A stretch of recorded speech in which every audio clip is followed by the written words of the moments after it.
everyone was just 10% braver or 10% bolder, and you just pushed yourself to be a little bit more braver than you were yesterday, or a little bit more outspoken than you were yesterday, then the world would literally be a different place. Hi, welcome to Wild and Beautiful. We're Joanna Hyatt and Lauren Enriquez, your co-hosts who every week are helping you live out your faith in a way that's biblically rooted but culturally relevant.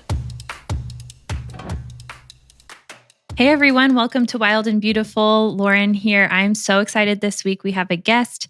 Joanna's not joining us today, but I have Christine Yeargin, who is someone who will fit right in with our show. She is a podcast host. She is a Christian mom, Christian woman. She's a pro-life activist, a lot of different things. Christine, I want to give you a chance to talk a little bit about your bio, but first, thank you for joining us. Yeah, thank you so much for having me. So excited to have you. Okay, so Christine has 3 kids. Mm-hmm. You live in Colorado? Yes, Colorado. just south of Denver. Nice. Okay. She also runs an organization that we're definitely going to talk about that helps to support moms in need. She does a lot of pro-life work that maybe you want to get into, Christine, and she hosts a podcast called Speak Out, correct? I do. It's awesome. Mm-hmm. I've listened to it a lot. She gets really good guests. I don't know where you're getting your connections, but I need you to help me out a little bit. Your guests are awesome. The conversations are really engaging. It's a podcast produced by Students for Life of America, who I used to also work for.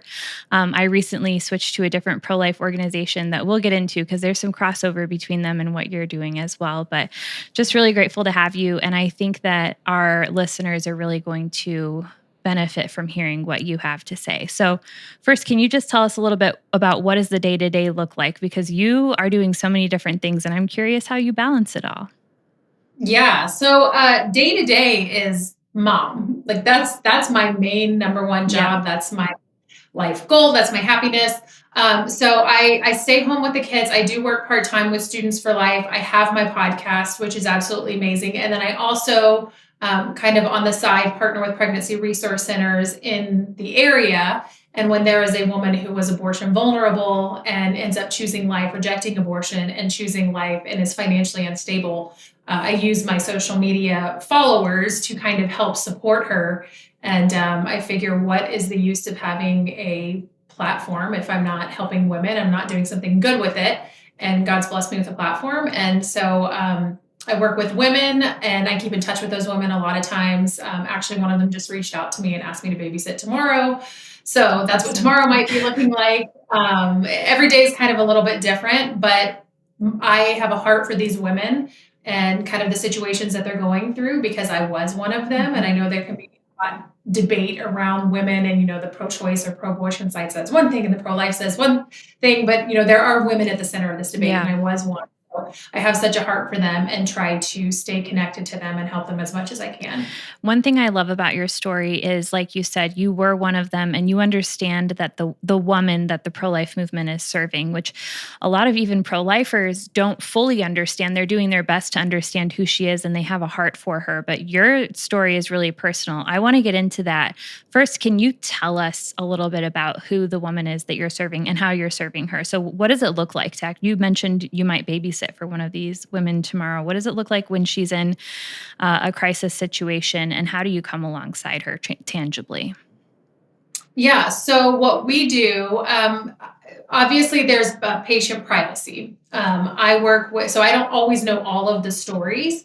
I work with an organization called Bella Health and Wellness. They're a doctor's office. They do abortion reversal. They do a lot of pro-life stuff. And when they have a woman who comes in and says, I'm scared, I don't know how I'm going to do this, I want to have an abortion, or I took the abortion pill and I regret it, how can you help me? They're the ones who typically help her know the full story. And then they come to me with just a tidbit of it. Mm-hmm. And they say, here's this, 18-year-old mom. She just took the abortion pill. She did the reversal. The reversal is working. Her baby has been saved. She's 20 weeks along now. It's a little boy.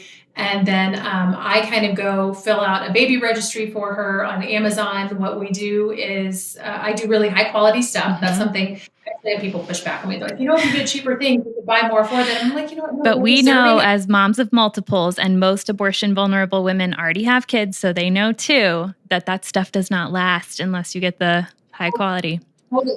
And I'm super, I mean, people can call me a conspiracy theorist or crunchy or whatever you want to. I'm super into the like non-toxic organic lifestyle. So I try to buy really good stuff for these babies and for the moms. And so I put it on the registry, and basically I share a little bit of the story anonymously. I share a little picture of the ultrasound on my social media, and I say, hey, here's this woman. Here's her story. The abortion pill reversal is working. Like, can we come alongside her? And I have all of my followers jump in. They purchase everything off the registry. Usually it's purchased within 45 minutes. Wow. And I have women who legitimately get angry at me and they're like, put more on the registry. I didn't do this time. I want to help. How can we add something for the mom? What else can we do for her? Literally pounding me. What else can we do for her? What else can we do for her? Which is so amazing. And we do stuff for them afterward. You know, I don't force them to stay in touch with me if they don't want to, because sometimes, you know, that's all they needed and they're on their way. And then other times there's people who do need additional help. Like, hey, can you help me babysit? Or, hey, I don't have any winter clothes for my baby. And we've done that. We've done Christmas presents for some moms. You know, we've done kind of a little bit of everything. And it's all really a social media movement and me just enacting my followers to act on their pro-life beliefs and pro-life. Let's do something about it. And the coolest thing is that Amazon has this feature, which I don't love supporting Amazon, but they do have this feature where if you can only give $1, then you can contribute to an item. So you don't have to buy a $200 car seat. You can contribute $1. I've seen people contribute as much as 50 cents. Wow. And I've seen people, you know, give $4 and they say that was the last $4 I had in my bank account. The widow's mite. Wow. Literally, I was just going to tell that story. I'm wearing an actual widow's mite on my necklace. I went to Israel and the jewelers had it. So it's a 2,000-year-old coin. Oh my gosh. And I just love the story of the widow's mite so much. And now I wear it. I bought it as something that I can hand down to my daughters eventually. Oh my gosh. We didn't plan that, guys. That was totally random. I put it on this morning, but that's exactly what it reminds me of. Is there's people who give literally just a few dollars and it's all that they have, or 50 cents, and it's all that they can give. And it still makes a difference. I mean, collectively, it can, you know, it truly blesses these women. Yeah, not just the financial and tangible support, but just knowing that many people care about you and care enough to give their last 50 cents to you. That's so encouraging. And it really dispels the myths about pro-lifers that the other side is constantly trying to push, that we're trying to disempower women and that we are trying to take away their access to abortion. What we're really trying to do is support them in ways that will help them to flourish. And that's totally what you're describing. I'm working now with an organization called Human Coalition. I've worked for them in the past, and I recently went back there. And it's incredible to see Human Coalition is serving really abortion-determined women. And these are women who typically have other children who are living in poverty or below the poverty line, and who 76% of them say when we ask them, you know, would you be seeking an abortion if your circumstances were different? They say no, they don't want to have an abortion. They feel like they don't have any other choice. And this is research we've heard directly from the abortion industry, that women seek abortions because they feel they have no other choice. And it's incredible to me that the people answering the question of how do we change their circumstances and give them other choices is the pro-life movement. It's the pro-abortion movement that's doing the exact opposite, that only wants to enshrine the one choice, the one that most women don't really want. So that's really encouraging to hear. I just love to hear about people giving their last few dollars to support these women and wanting more ways to support them. So can people follow this? Yeah. It's so cool. I have, it's funny you say that it's the pro-life movement doing this work, and it really is, because I do have, some of the stuff that we've done, you know, we've done even fundraisers for them. And one mom, her husband threatened to leave her if she had their 4th child that she was pregnant with. And she said, well, I'm going to have the baby. And he left her. And so I do what is called like a $1 challenge. And, you know, I figure some people can't give $5, $10, $20, but probably everybody can give $1. And we raised about $13,000 just to kind of help out the initial, this was in like 24 hours. Amazing. To help out with the initial costs of the baby and for rent since her husband left, you know, just kind of cushion things a little bit. And I had somebody, of course, on the pro-abortion side say, what was it they said? Like something like $13,000 isn't going to raise this baby for 18 years. And I said, you know what? You're right. Would you like to help us and donate to this mom too? And they immediately blocked me. And every time on that side, like, hey, would you like to join us in supporting them? Like, if you think this isn't enough, do you want to help us? They either go silent, ghost me, block me. It really is a pro-life side who is like coming alongside these women and giving of their own hard-earned dollars to help them. Women that they've never met, will never meet. They might not even get a thank you from, and they give anyway. Yeah. And it's so beautiful. It's incredible. Planned Parenthood has $2 billion in assets. And you just wonder, okay, maybe $13,000 won't raise a child, but I wonder how many children Planned Parenthood could raise if it were actually their goal to empower women. How can people follow this and be a part of one of these $1 challenges? Yeah. So right now it's mostly only on social media. I'm working on turning it into like a legitimate nonprofit. I was hoping to move out of Colorado by now. Bless you. But that didn't happen. Right. So I kind of just figured out I got to stay here for a few more years. So I am going to file here, become an actual nonprofit. But as far as social media goes, it's just my handle at Christine Yeargin or at Be Their Village is where we post all of these. And again, they fill really, really fast. So I tell people turn on notifications if you want to be somebody that jumps in on these, because a lot of people do get upset. That's on Instagram or Instagram? Yes, on Instagram. And you can just search Christine Yeargin on pretty much any social media platform and find it. I know you use Getter really well. That's something I really love about you, Christine. I do. And I try to post the registries on all platforms, on Getter, Facebook, Twitter, pretty much everything, just to show people too, this is what the pro-life movement is doing. But a lot of times it fills by the time I can get it on every single platform. Okay. So some platforms don't get it just because it's already filled. And I'm like, what the heck? It's a good problem to have. We need to find more women to send to you or something. At all. Maybe next up you can partner with Human Coalition or something to find more women to help support. Okay, so what I want to talk about now is your kind of backstory. What inspired you to do all these incredible things for women in your position? It wasn't just like an academic, intellectual knowledge of what they're going through or a heart for the pro-life movement. It was initially your own experience. So can you share that story? Yeah, so when I was 20 years old, and I'd say even before then, I considered myself a Christian. I considered myself to know Jesus, but I definitely wasn't walking with him.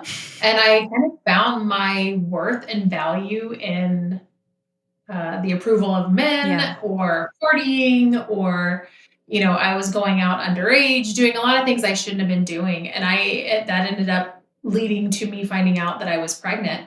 And I went to Walgreens and I took the Plan B pill, which I don't know if it still is 1 pill or 2 pills, but it was 2 pills when I took it. And when I took it, I was like, gosh, I don't know what this is. I knew I was pro-life, but I also knew that a lot of people, when they were in that situation, took Plan B. I took it and I was like, gosh, I don't know what I'm doing. And so I called the 800 number on the back of the box, and she's like, oh, if you're pregnant, you're fine. If the sperm and the egg have not met yet, then it will prevent you from being pregnant. And she didn't really fully sound like she knew what she was talking about. So it didn't really convince me. So I just kind of, you know what, I don't like the idea of this, because I don't think that I'm pregnant, but if I am pregnant, could this be harming the baby? Will the baby have 1 arm? Right. I was very immature, very young, and was thinking all these things. So I threw the other pill out the window, and I kind of just thought about it. And then eventually started sleeping in quite a bit. And my mom noticed it before I did, because I was an early riser at the time. And she showed up at my apartment, and she has this armful of pregnancy tests. And she's like, and I'm like, Mom, how old were you? How old were you at this point? I was 20. Okay. Yeah, that's pretty young. Yeah. And so I'm like, I had just turned 20, and I'm like, get out of here. You don't know what you're talking about. This is ridiculous. And I took it, and there's this really faint pink line, and it's probably wrong. Mom, no, that's totally wrong. And she's like, Christine, it's wrong if, it could potentially be wrong if you are pregnant and it says you're not. Yeah. It's not going to say you're pregnant if you're not. You only have that hormone if you are pregnant. Yeah. And I'm like, yeah, whatever. So I take another one, and there's another faint pink line, and another one, and there's another faint pink line. And I'm like, okay, maybe I am pregnant. Yeah. My mom just starts weeping, crying. Because she was 20 when she got pregnant with me, and people encouraged her to have an abortion, and she was not married, and she did end up ultimately marrying my dad, and they're still together, which is beautiful. But she felt like she knew what I was in for, and there's a loss of youth, and I wasn't married, and kind of a lot of things that she was like, there's a reason God plans marriage the way he does with a husband. And, this is going to be a little bit more difficult for you, but obviously we're here to support you. And I was scared to tell my dad. And I told him, and I think this is so powerful because it's such a testament to the way we respond and how women can feel when they find themselves in that situation, if they're scared or uneasy. And, I'm kind of emotional, and I go to his house and he's like, "What's going on? Like, you're being ridiculous. I can see the emotion all over your face. Are you pregnant?" And I was like, "Yeah." And he goes, "No, no, no. Like, seriously, what's going on? Are you pregnant?" And I said, "Yeah." He's like, "You're not kidding." He thought you were "No." joking. Yeah, I thought I was kidding. And we do have a sarcastic relationship Yeah. where we might like throw around something like that and joke with each other. But I wasn't kidding this time. And he looked at me and he goes, "Well, looks like I'm going to be a grandfather." Hey. And that, I mean, I was terrified to tell your dad, you've been having premarital sex, that you got pregnant. You're not even in a relationship with this guy. I mean, that's an embarrassing thing to talk to your dad about. And so I was scared to tell him because I was scared that he would react in a way, come down hard on me and say, like, "What are you thinking?" All of those things were already going through my head. I already feel the emotions of all of that. What was I thinking? And all of these women do. Like, Yeah. "Oh my gosh, I should have thought about this." The women are already thinking that. So when you address them in that way, I think it just kind of, it can push them the wrong way.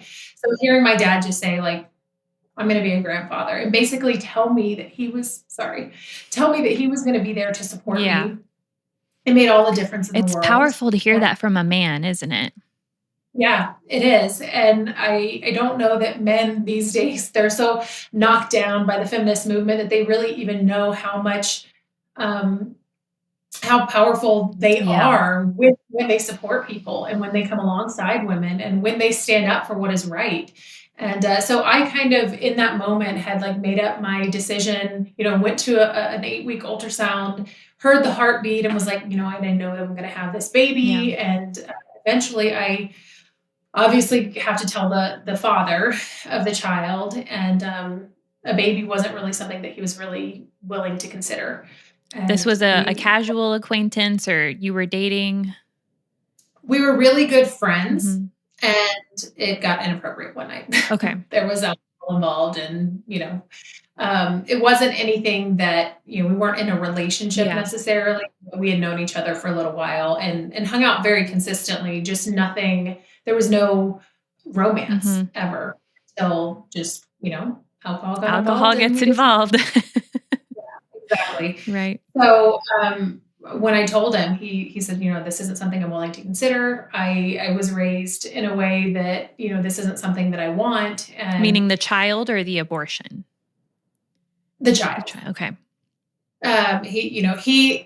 His parents weren't really around too much. I don't want to tell too much of his story because that's to share, but his parents weren't around too much. And that was something that he didn't want. And he wanted the parents to be together, but we weren't together. And, he said, I would like for you to have an abortion. And I said, "Look, I've had a couple of weeks to think about this. I think you need to think it over." And I kind of left. I was just like, that's not something I'm going to do. You can think about it. And then I didn't hear from him for quite some time. And then he called me back and said, "Hey, like, I still want you to have an abortion. If I give you $50,000, will you have an abortion?" Did he have $50,000? Do what? That was a real offer. He had $50,000 to give you. Yeah. Wow. Yeah. And that's something that people who have a lot of money, a lot of times we see that there's a lot of things that go on to make a problem, if you will. I put quotes on that for anybody listening and not watching, go away. And I said, "You can take that money and shove it up your ass, because these are my morals and my values that you're talking about." And we didn't talk for quite a while after that. Eventually, what I do want to share, like the story came full circle, and he's a very involved father now. Thanks be to God. It's we're not together, but the story turned out more beautiful than I could have ever imagined. And there was some rockiness in the very beginning, but I do remember when he held our son Noah, who's now almost 15 years old. When he held him for the very first time, he looked at me and said, "I hated you for so long, but now I can say thank you." Wow. And hit me that even if he was uneasy and even if he was unsure, he still held that baby and looked at him and said, this is my son. This is humanity. He is valuable and he should be here. Yeah. Even if the circumstances weren't great under which he was conceived or how things played out, he still could see the beauty and the humanity of him when he was born. Yeah. So that's kind of my story and really what pushed me to have a heart for these women, because I've walked in those shoes and I know what it's like to not necessarily have the support. Though I had support of my parents, I didn't really have the support of the father emotionally or mentally, and really felt alone. And I know that these women can be under a lot of pressure. And so I just want to be that support for them, because not everybody's parents in the way that mine were. Did you feel any cultural or societal pressure to go either way on that decision? Yeah. Yeah. I had a lot of friends. Like I said, we were underage going out partying, and a lot of friends kind of were like, what are you doing? You probably shouldn't have this baby. You're still in school. You need to finish school. And to be completely honest, I didn't know what I was doing. I just knew that my baby deserved life and his life wasn't mine to take. And so I was going to figure it out. However hard it was going to be, I would figure it out. And that was kind of my goal. But, when you're with a bunch of people whose priorities aren't in the right place, who are partying and going to the club when they're 20 years old or 19 years old or whatever, their head's not right exactly in the right place either. Yeah. So eventually some of them came alongside me and were great. And then a lot of them kind of just floated off and we didn't have in common anymore once you're a mom. Yeah. And you can't really go to the bars anymore. Yeah. It's funny when you say you didn't know what you were doing, because I feel like even having gotten pregnant as a married person, you still don't really know what you're doing. You're kind of floating around. What I'm doing. Yeah. I can't tell you. I don't even want people to see my Google history because what is this rash on my child? Yeah, I always say that the irony of parenting is you don't know how to do it till your kids are already grown up. Then you're in retrospect, you're like, oh, I did all of those things wrong and I just had no idea. So yeah, I'm curious. So how long were you a single parent, and then when did your husband come into the picture? For about 5 years. Okay. When my son had just turned 5 years old is when I met my husband. His name is Nathan. And I had dated a few different guys, and a lot of them kind of, it was tough. I was nervous that I was never going to meet anybody, that no one would ever accept me and my son. I was nervous that, we would be seen as baggage, or that, I would be seen in a specific way because I had a child out of wedlock. So there was a lot of things that went through my head, and I dated some guys, and they did kind of view the situation as baggage. And it was always, can you get a babysitter? And nobody had any interest in my son. So it's kind of like, forget this. A lot of people say, don't introduce, if you are dating and you're single, don't introduce your child until a certain time, which I think is silly, because not that I'm saying go introduce your kid to a bunch of people, but if I've been dating you for 6 months and I'm like, okay, now it's time for you to meet my child, and they meet my child and they're like, whoa, this is more than I signed up for. Yeah. This is too much.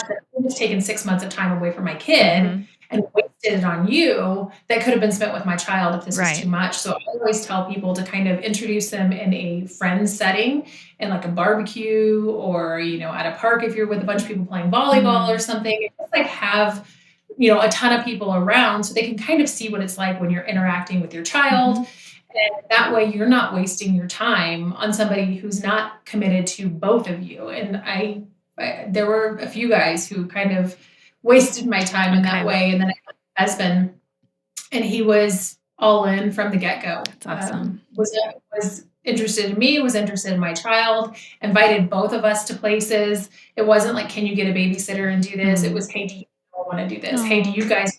Yeah. And I was skeptical because it was like, are you sure you really want to do this? Like, you really want to, like, I couldn't wrap my head around somebody wanting to essentially court both of us.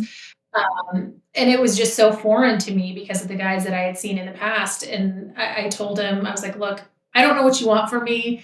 I don't know that this is right, just because I feel like this is too good to be true. And he said, I want to date you and I want to be with you. And I said, well, it's not going to work, but let's try it. There you go. And here we are 10 years later. Now we have 3 beautiful children. It was really such a God thing that I met him. And it just goes to show that what was meant for evil can turn out for good. Yeah. realistically. I love your story because of your courage and your conviction that once you knew my child's life matters, nothing, not even $50,000 was going to sway you from that. But I also like how the men in the story seem to really play a prominent role. And I think that's something that we don't hear a lot in these stories, no matter how they turn out. We don't hear the role that the men played, but your dad played a huge role. Noah's dad eventually came around. And then you met this great man that you ultimately married and is another parent to Noah now. So that's beautiful. And I think we can't discount the role that the men in our lives are going to play in influencing our decisions, our children's decisions, and really leading us as people and imitating Christ in that way. So I find that really encouraging. Thank you for sharing your story with us.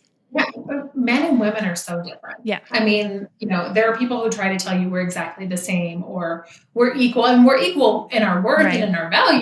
I mean, we're equal in that way, but we're different. I mean, men are programmed to protect and to provide, and that's kind of what their role is. Obviously other things, but women are more nurturing and they are the caretaker, and so we're very different. And when there's a man who's supposed to protect and provide and make sure that you're okay, whether it's a father or a husband, that's really huge. And I know men are belittled a lot, like I said before, and people want to tear down the man in order to promote the woman, and I don't agree with that at all, because I think men have such a valuable role, and we need strong men. We need masculine. Masculinity is not toxic; it's the lack of masculinity that is toxic. Amen. And so I think that's something that I would love to help shift the narrative on, and men are valuable, totally, and they do really make a difference in a lot of these situations. Just as well as I do that a lot of men pressure women to have abortions, and they feel uncomfortable, or they feel like the man's going to leave them, or maybe they won't have a place to live, or their opinion is very strong and can influence these women in so many ways. And I want men to know that it's okay to stand up for what is right, and you should be standing up for what is right, especially when it comes to abortion, because that's your baby too. Yeah.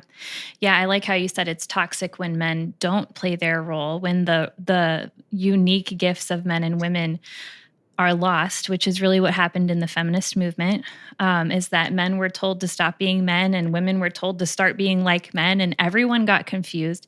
I don't think abortion can thrive in an atmosphere where men are living up to who they were created to be and vice versa. It's really when you lose that everything starts to go awry. People get confused, and ultimately, death literally comes from it, as we can see in the abortion movement. So men, any men listening, I know there's a few of you out there.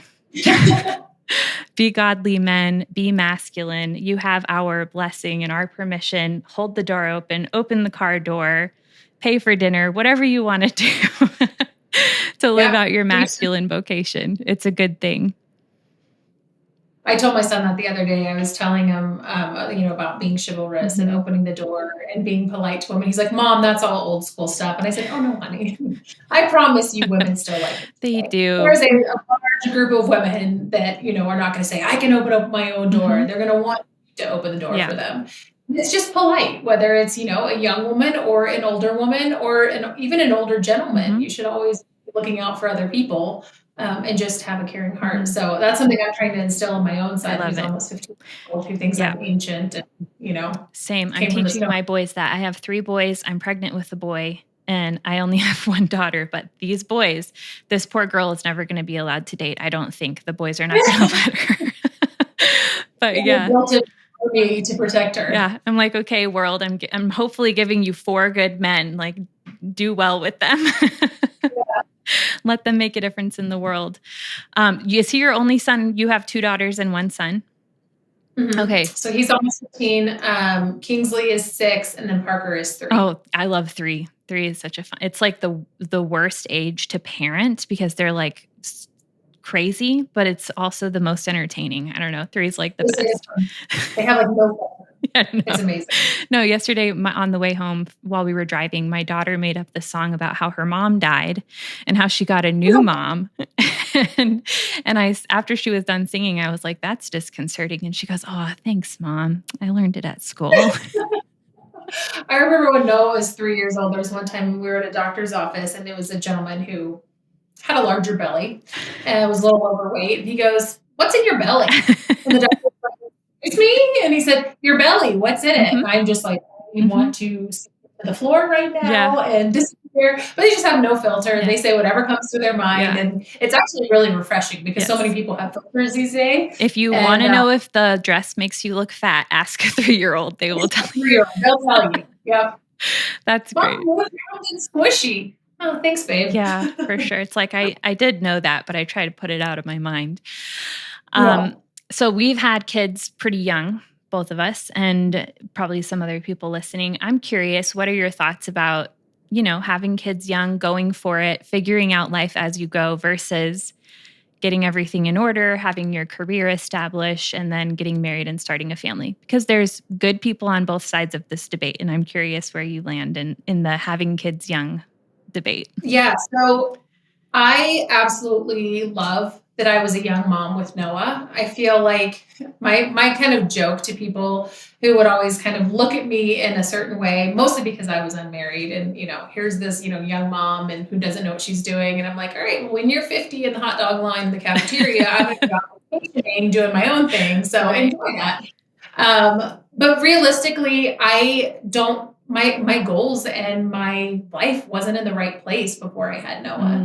And I was able to kind of see the world in a different light once I had him and I didn't live for somebody other than myself. My motivation was completely different when I had him. I actually started achieving my goals and started working harder. I was going to school full time. Actually, I was carrying a weight. I think I was taking like 21 credit hours at one point, which is almost double what people typically do, and was the vice president of the Communication Honor Society at my college, and kind of did a lot of stuff that people are like, "Oh, you won't be able to go to school, you won't be able to do this," and I was able to do it and much more inspired and motivated to do it. And I figured it out. And, I did have the support of my parents, which was amazing.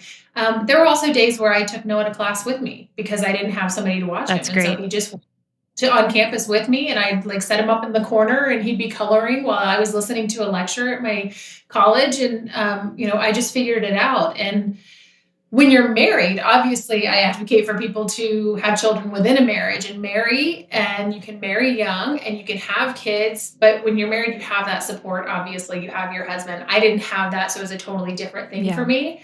But I wanted to have my daughter as quickly as possible once I got married, because I still wanted to be a young mom. And I was older at that point. Noah was 5 years old when I met my husband, and then 7 when we got married. And I also wanted their age gap to be closer together. So we tried to go as quickly as possible on having number 2. But I think it's a beautiful thing because you're younger and your energy is able to keep up with them because, kids have energy. I think they're, I'm not saying to have kids just because they're going to motivate you, but I think it's a totally different world that they open up, and you can really, you don't know how strong you are until you have to be strong. You have to push forward until you have to do these things. And I accomplish more now with 3 kids than I ever did with no kids and being single. And I'm like, I don't know what I did with all my free time. But now I'm like, I do so much more now.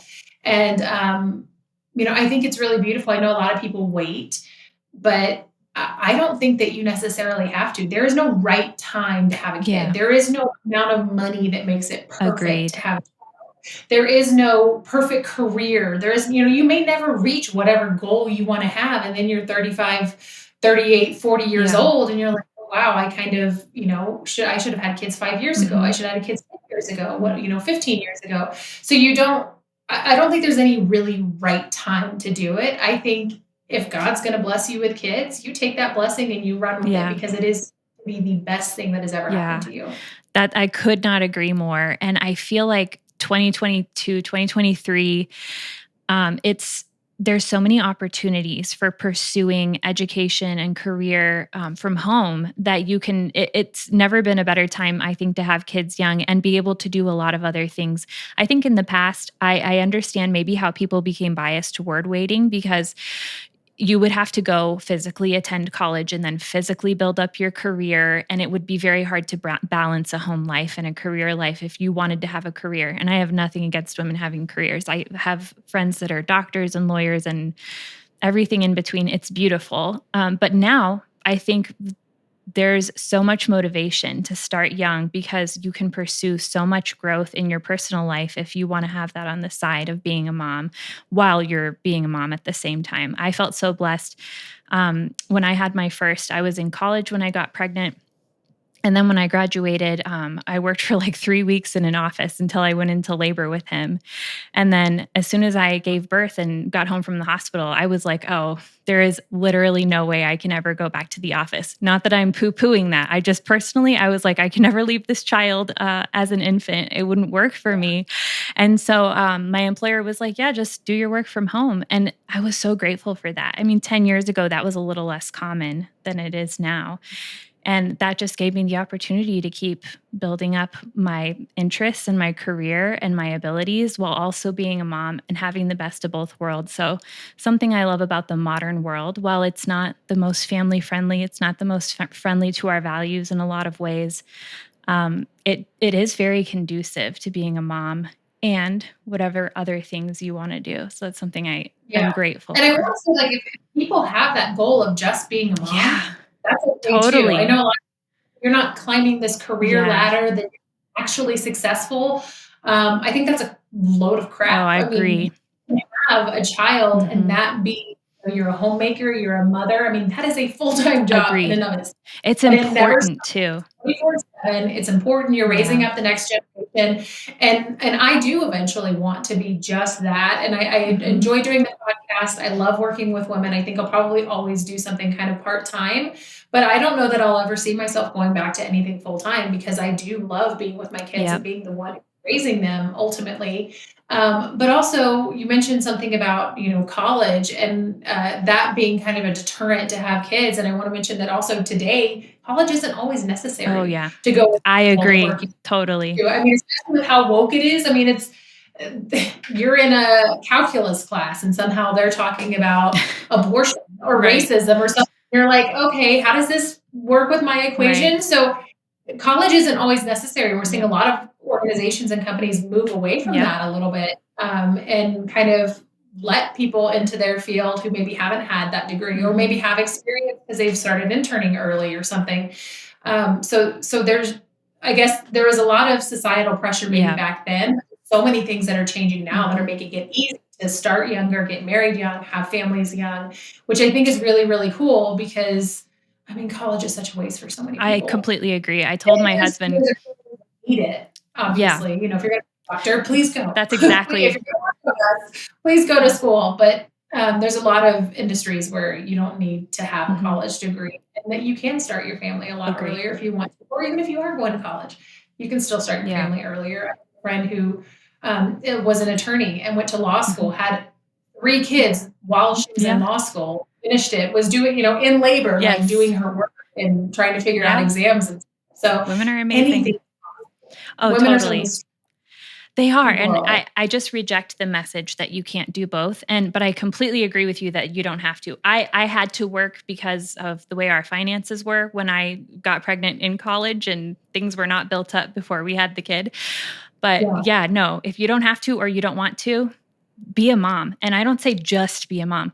Be a mom, like go all in on that because like you said, it's so important. And there's really nothing more valuable. I think C.S. Lewis has a quote about how everything that everyone does in life is all centered toward supporting motherhood. And we view motherhood as this kind of like side vocation or temporary calling. But no, it's the most important thing. There's nothing more important than raising up these little people. So totally agree. You're never going to have anyone say, I wish I went to the office a little bit more. I wish I answered more emails or I wish, I climbed that corporate ladder a little bit more. They're going to say, I wish I spent more time with my kids. I wish I made more memories. I wish I went on more vacations. Those are the things that matter. Spending time with your family, that is what's most important. And that's what you're going to remember in your old age, not who you worked for, not that boss that you were trying to impress or any corporate ladder that you were trying to climb. Yeah, 100% agree. I hope that encourages some of you young ladies out there who maybe you're in high school or college and you're thinking about what's next for me. And, should I go the career route or should I marry this guy I met in college and start having babies? I'm pretty much always going to default to start having babies. Everything else you can figure out later. And yeah, your body is healthiest when it's young. There's some great aids to getting pregnant older if that's the situation that you're in, but nothing beats having babies in your 20s if you can, I think, just because, it's as someone who's been pregnant in their 20s and their 30s, it's easier when you're in your 20s. Let me just tell you. And say that from experience. That's great. Christine, I have one more thing I'd love to talk to you about. And so your show is called Speak Out. And so I know that you are outspoken. You're outspoken about things that some people consider controversial. That's our specialty on this podcast, is saying things that maybe other people don't feel they have the permission to say. And we want to give them permission to have those conversations and not feel that they have to have a line of messaging that's politically correct necessarily, and be able to say things that might make other people feel taken aback. What did you say? I said, what's politically correct? We don't do that around here. Politically incorrect all the way. But yeah, I guess what would you say to young people who are not necessarily surrounded by all their church friends, but are surrounded just by the world, who are at the gym or in class, and they want to chime in on that political conversation, or that, have this conservative opinion or a pro-life opinion, but they're afraid? What do you say to encourage people to really say what's on their mind and not be afraid of getting it wrong? Because I think we have to talk through our opinions sometimes to figure out where the right answer is. Totally. Well, I think first and foremost, obviously, you should listen to, you need to know your position very well. You can't do that unless you listen to both sides of any argument, whether it's the abortion debate or the border or taxes or literally anything, homeschool or not public school. You should know both sides. But I really love this question. It's actually something I ask on my podcast. I end it with this question and say, if you could encourage somebody to speak out with one piece of advice, what would it be? And I'm going to steal an answer from one of my former guests, Zuby, who is I love Zuby.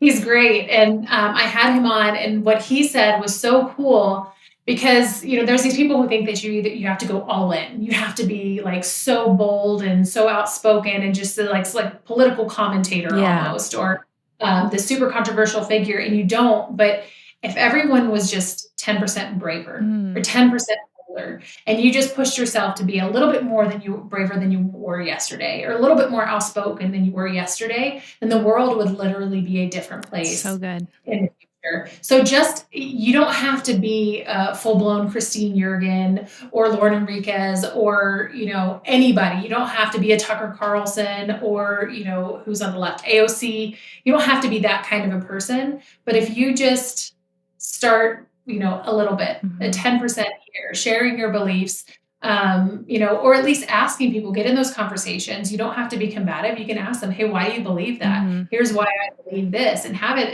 in a very neutral, respectful way. I think we'd be in a much better place if everybody was just a little bit bolder. Yeah, that's so good. And asking questions. I really like that you brought that up. Ask people why they believe what they believe, because I think that's more disarming than just challenging what they believe.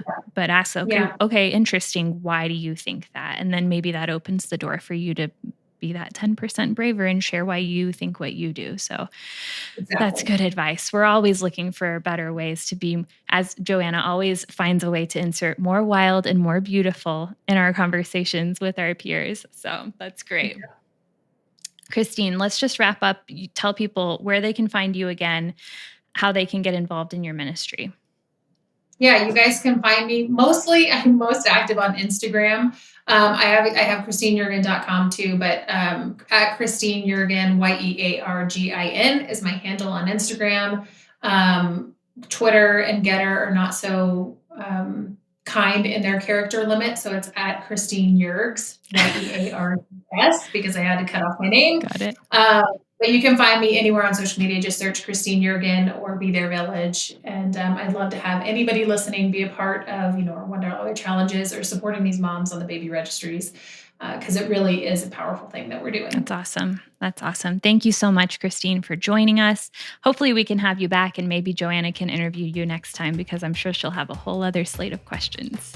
Yeah, let's do it. That'd be fun. Thank you.